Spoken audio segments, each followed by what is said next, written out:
Coco Martin, Julia Montes nag-apply ng Schengen visa with 3 kids, true ba?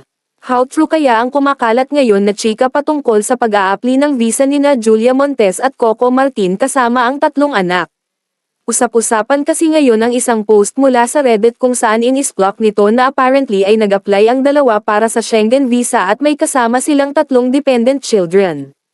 Coco and Julia recently applied for a Schengen visa, and it turns out they didn't apply alone.